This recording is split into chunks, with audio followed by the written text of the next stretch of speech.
Kaki langit bersanggah di bukit savana. Berkuda meniti lekukan jalan pada hijau hamparanmu. Tak kau beri ampun untuk ketulusan pesona puncak alam. Ketika aku berbaring menunggu matahari merubah warna langit.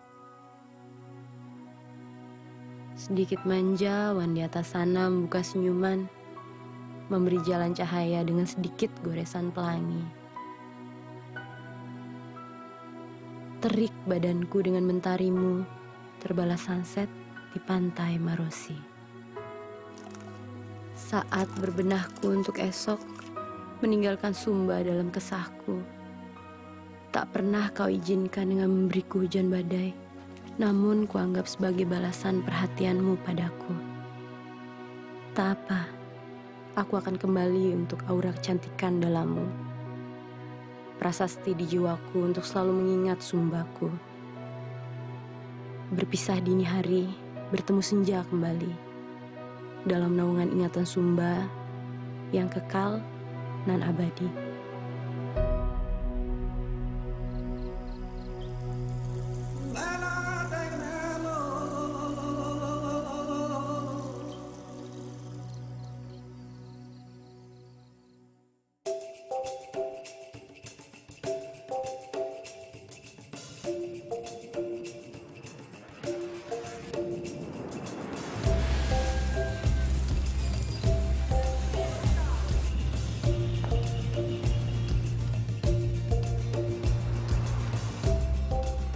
Aku lahir, besar, berkembang, seiring tumbuhnya lingkungan alamku yang mempesona. Selalu kulihat keindahan alami yang menaungi atmosfer kehidupan di desaku. Aliran sungai dan rapat barisan kuda melintasi bukit. Canda tawa anak-anak bermain di atas batu kubur di depan rumahku. Kemeriahan suasana membalut upacara adat dan keindahan atraksi seni yang memukau. Hingga pantai berpasir putih yang masih bisa dibilang perawan. Ya, Sumba Barat, kampung halamanku. Inilah perkampunganku. Di kampung tradisional ini banyak kenangan masa kecilku yang indah.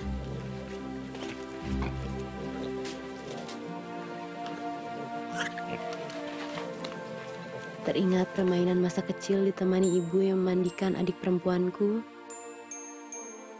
Berkumpul bersama nenek yang meramu buah pinang di depan rumah tradisional yang kami namakan Uma.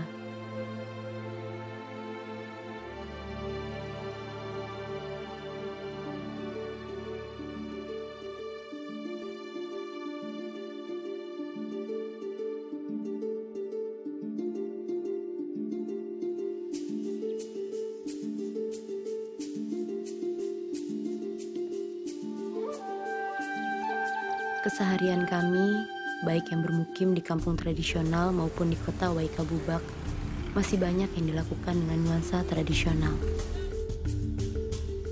Seiring kokok ayam jantan di pagi hari, kehidupan mulai menggeliat. Para wanita mengambil air ke sungai.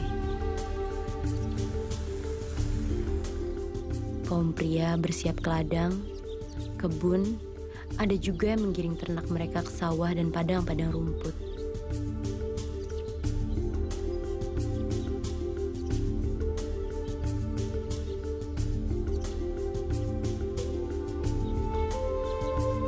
Beranjak siang, ibu-ibu dan para gadis di desaku asik menenun kain tradisional sambil mengunyah sirih pinang. Bapak-bapak melepas penat dengan duduk santai di balai-balai. Banyak penduduk asli, terutama kaum pria, hilir mudik dengan busana tradisional, lengkap dengan parang yang terselip di pinggang.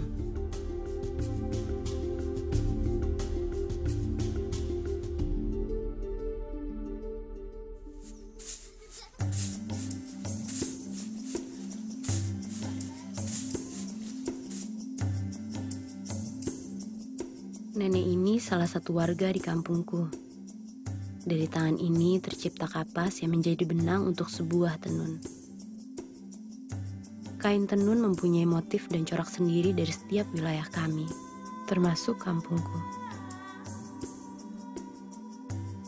Motif kain tenun kami umumnya kecil-kecil dan memiliki makna magis religius sebagai refleksi sejarah dan budaya.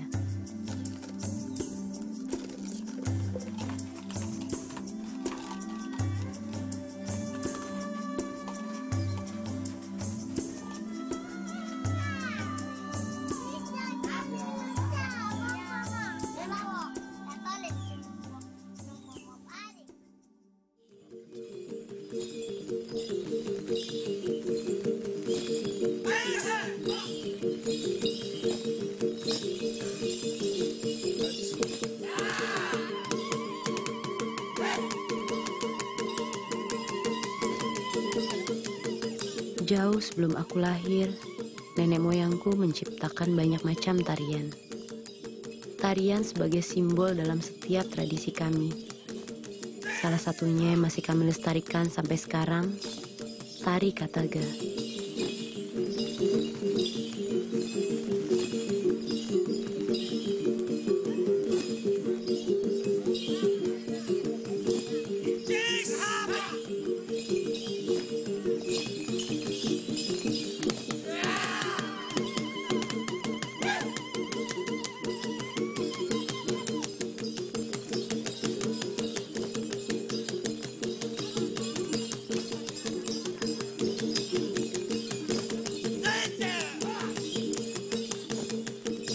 Tari ini tidak pernah berubah dan masih seperti dulu. Hanya kini ada sedikit sentuhan modernisasi.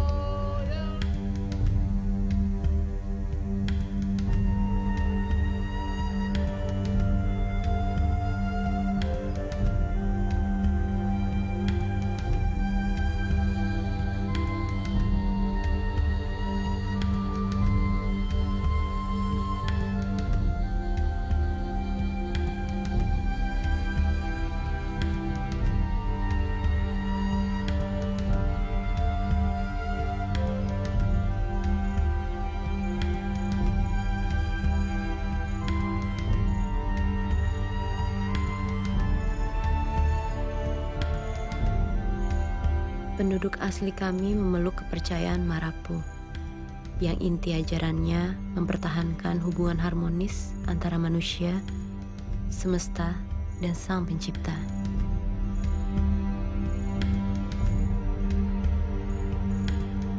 Roh leluhurku yang telah meninggal dipercaya masih tetap menentukan kehidupan masyarakat kami dan diperlakukan sebagai Dewa Marapu.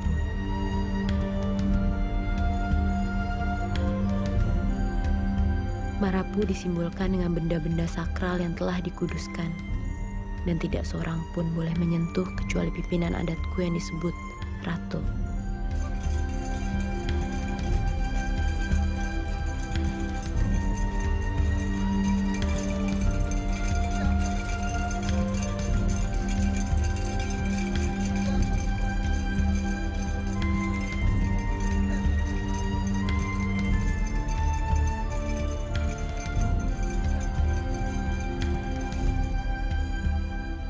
Upacara-upacara adat yang kami laksanakan pada dasarnya punya keterkaitan erat dengan agrikultur, seperti upacara ini. Upacara yang merupakan wujud rasa syukur kami atas hasil panen, sekaligus menjadi sarana memohon berkat para Marapu, agar hasil panen dapat berlimpah. Sejak dulu, upacara ini kami namakan Bijalungu Hiupana. Orang yang bisa ini, orang yang tidak, kita sudah tahu memang. Tapi susah-susah jangan kita cari yang terlalu aneh-aneh. Tapi ada memang yang punya sehingga yang aneh-aneh itu bisa kena. Jangan kita kejar untuk yang aneh. Mau kena tes susah. Kalau memang bukan punya tidak. Kecuali yang punya, biar saya punya. Kalau saya ini, saya punya memang, saya berdiri di sini, buang pinang, saya tetap kena itu barang.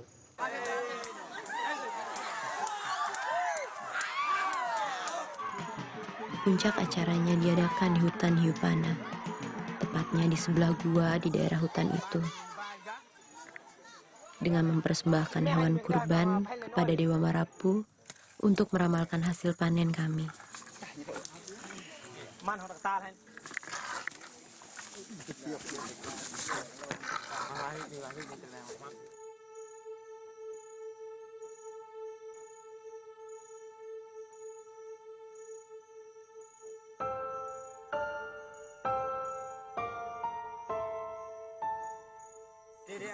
Hujan pun tidak menghentikan semangat kami untuk tetap melaksanakan pemakaman hari ini. Kami percaya adanya kehidupan setelah kematian. Warga kami yang meninggal, mayatnya diletakkan di Balai Katonga dalam posisi duduk atau berbaring selama berhari-hari. Mayat yang diletakkan dalam posisi duduk ditekuk menyerupai janin dalam kandungan sebagai perlambang kelahiran kembali di dunia arwah.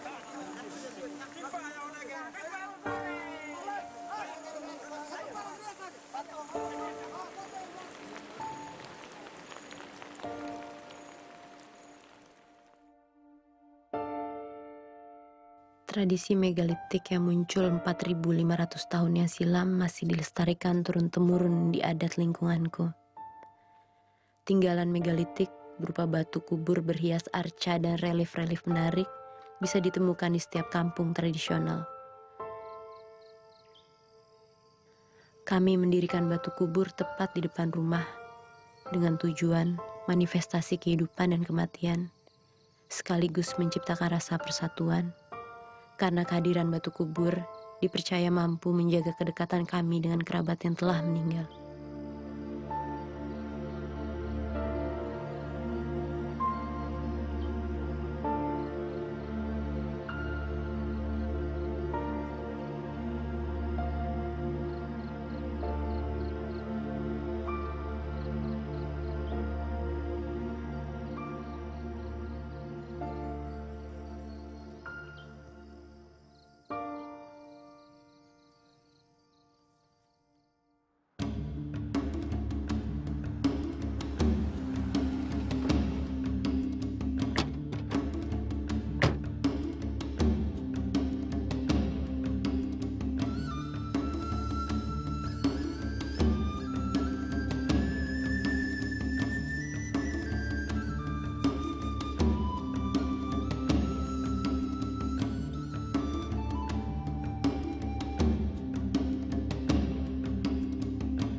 Upacara adat yang menjadi favoritku ialah upacara pasola.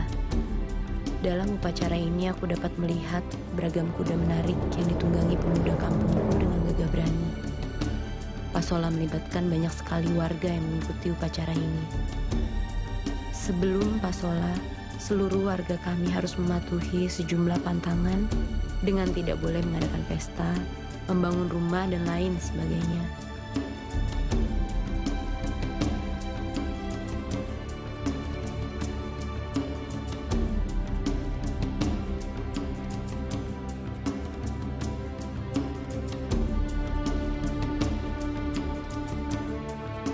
Berdasarkan mitos yang pernah diceritakan kakekku, pasola muncul dari kisah cinta segitiga Rabu Kaba.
Selain wisata dan adat tradisi, di pulau kami banyak sekali wisata alam yang bisa membuat kita sejenak memanjakan mata dan pikiran untuk lebih santai. Ditemani pasir putih yang bersih, suara ombak yang jernih, bukit savana yang aduhai di bawah langit biru. Semua melengkapi budaya yang ada menjadi satu kesatuan yang layak dikunjungi. Pesona alamku, kenangan indahku, kedamaian hatiku, merefleksikan nuansa alam dan budaya Sumba Barat.